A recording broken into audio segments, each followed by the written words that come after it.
अस्सलाम वालेकुम। I hope कि आप लोग ठीक ठाक होंगे। सुना है कल कुछ लोगों ने बहुत खुशियां मनाई। उससे पहले वो रो रो के थक चुके थे तो उन्होंने अपने आंसू पोंछे और सामने आ गए। एज यूजुअल ये लोग जब भी सामने आते हैं हम लोग LOL ही करते रह जाते हैं। तो मैंने देखी एक बहुत ही मजेदार वीडियो। उस वीडियो में मैं देखती हूँ फैसल सूरी साहब को और AD मलिक साहब को।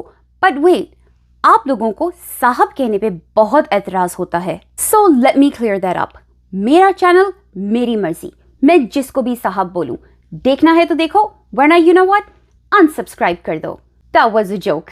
ऑन अ सीरियस नोट, साहब मैं सबके नाम के आगे लगाती हूँ, स्पेशली उन लोगों के नाम के आगे जो मुझे बिल्कुल पसंद नहीं होते, जैसे फैसल साहब, जाफरी साहब, AD मलिक साहब।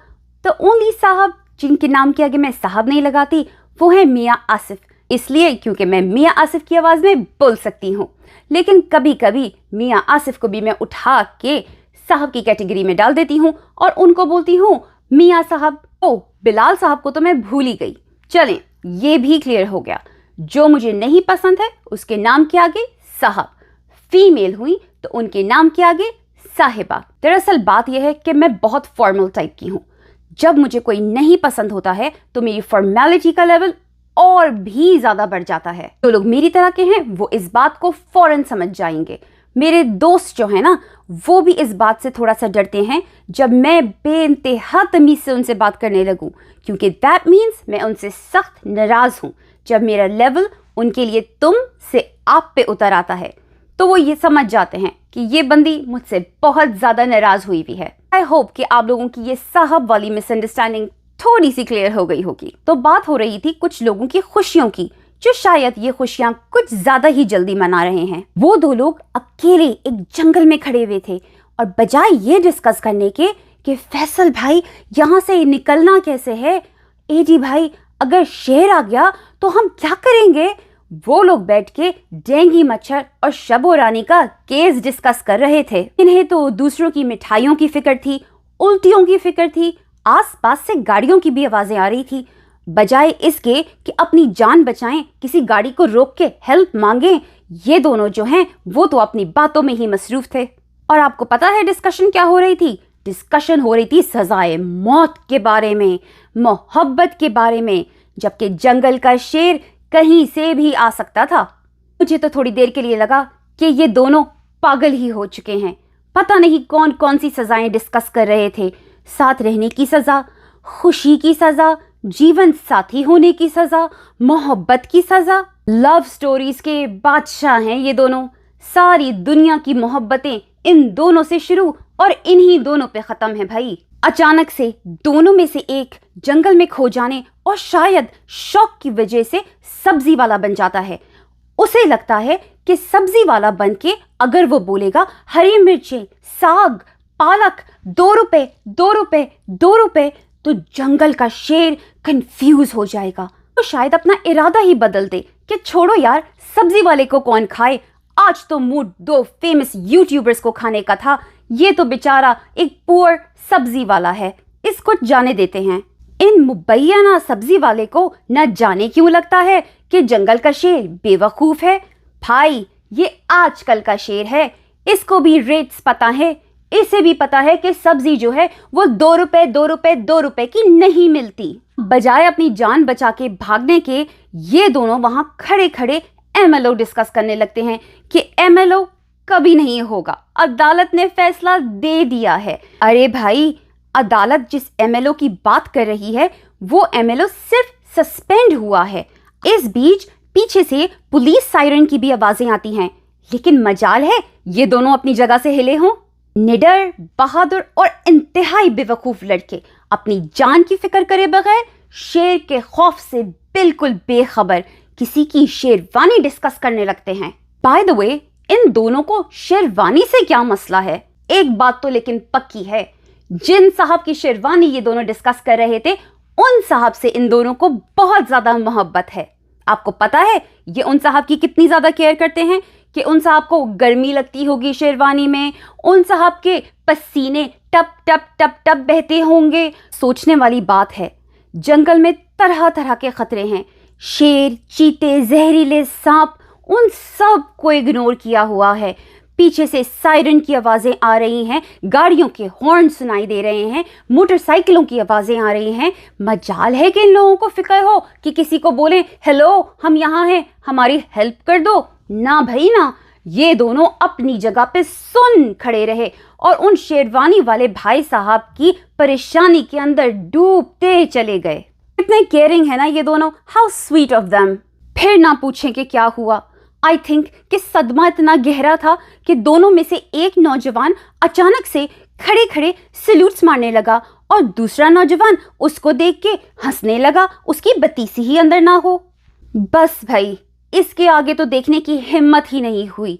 अल्लाह जाने बच गए या अभी तक उसी जंगल में भटक रहे हैं। चलें, on a very serious note, MLO जो है वो वाकई में सस्पेंड हो गया है।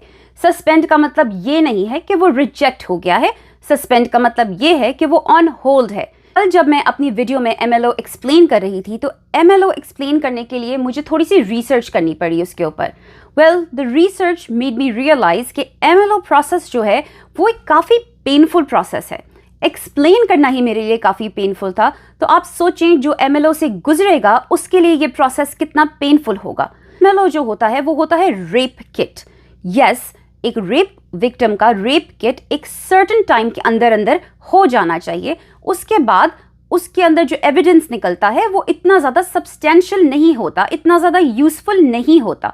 लेकिन चूंकि साइंस ने बहुत ज़्यादा तरक्की कर ली है तो इस केस के अंदर हालात थोड़े से डिफरेंट है।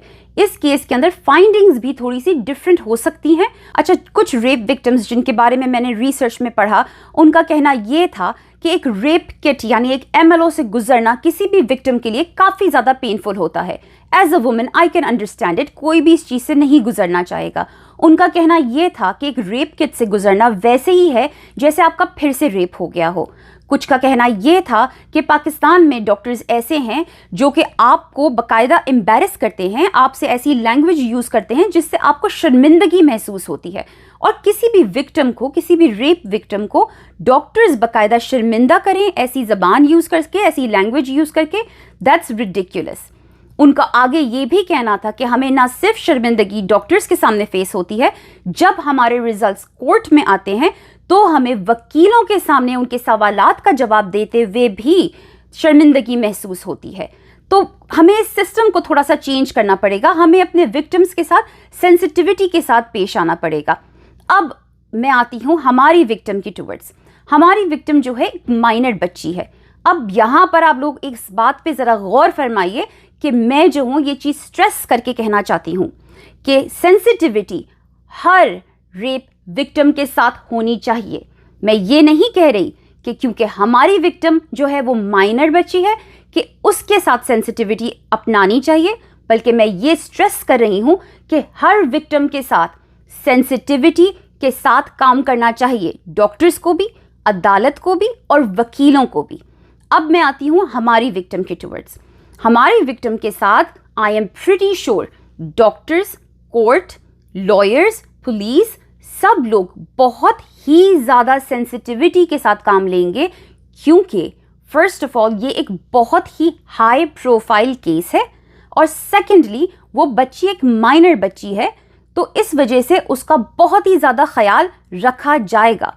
अगेन, वो अनकंफर्टेबल होगी, यस, उसके लिए ये चीज़ एम्बैरेसिंग होगी, पेनफुल होगा ये process, yes. I do feel bad for her, I really really feel bad for her.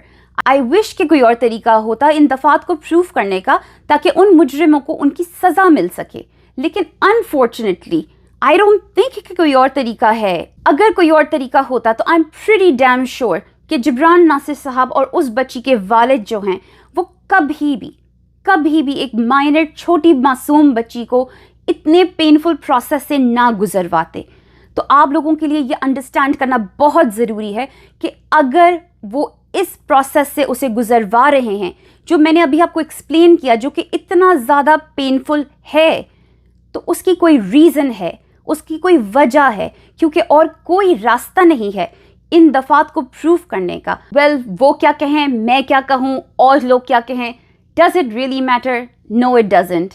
मामला तो अब कोर्ट में हैं, मामला अब जज साहब के साथ हैं। मेरी तो सिर्फ अल्लाह से ये दुआ है कि वो हो जो इस केस के हक में बेहतर हो, वो हो जो उस बच्ची के हक में बेहतर हो, वो हो जो उसकी फैमिली के हक में बेहतर हो। Last but not the least, the donkey controversy, जिसमें बुशरा शकील इन्वॉल्व हैं, उसके ऊपर मैं कुछ बोलना चाहूँगी। तो जनाब वकील कम्युनिटी जिनको तकलीफ हुई भी है, आप लोगों को क्या तकलीफ है जनाब? उन्होंने तो सिर्फ एक डोंकी के पास जाके बोला था, the one and only sensor. और जाफरी साहब जो हैं, मैं नहीं कह रही कि वो डोंकी जाफरी साहब था, लेकिन जाफरी साहब भी तो एक वकील है ना। जाफरी साहब तो बिल्कुल चुप हैं, वो तो कुछ भी नहीं बोल रहे, यानी उनको तो बुरा लगा ही नहीं। तो आपको क्यों बुरा लगा है? हम तो भाई जाफरी साहब को मानते हैं अच्छा वकील, एक बहुत ही सॉलिड वकील। तो अगर वो चुप हैं, उनको कोई एतराज नहीं है, तो आप लोगों को क्यों एतराज है? Now that was a bad joke. On a very very serious note, जब बुशरा शकील की मदर को एक ट्रांसजेंडर से कंपेयर किया गया था, तब वो भी एक बुरी बात थी, उस पर भी आवाज़ उठानी चाहिए थी, उस पर किसी ने आवाज़ नहीं उठाई।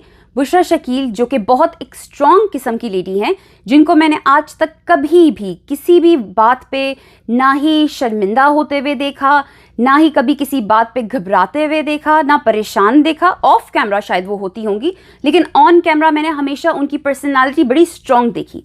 लेकिन जब ये ट्रांसजेंडर वाली एपिसोड हुई थी, जिसमें कुछ लोग अपनी गाड़ी के बाहर उस ट्रांसजेंडर को दिखा रहे थे और वो कह रही थी कि मैं उनकी मदर हूँ, तो बाकायदा बुशरा शकील जो थी उन्होंने बोला था कि मैं रोई थी। इसके बाद मुझे बड़ा अफसोस हुआ था, क्योंकि मेरी मदर जो है वो इस दुनिया में भी नहीं है और उनका इस तरह से मजाक उड़ाया गया था। मैं रोई थी इस बात पे। That was really really upsetting to me. ये बहुत आप लोगों ने गलत हरकत की थी, आप लोगों को ऐसी हरकत नहीं करनी चाहिए थी।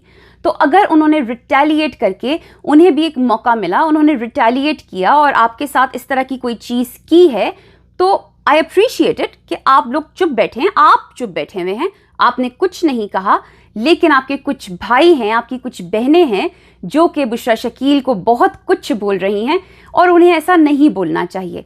अगर वो आपके कहने पे बोल रही हैं तो आपको उन्हें समझाना चाहिए।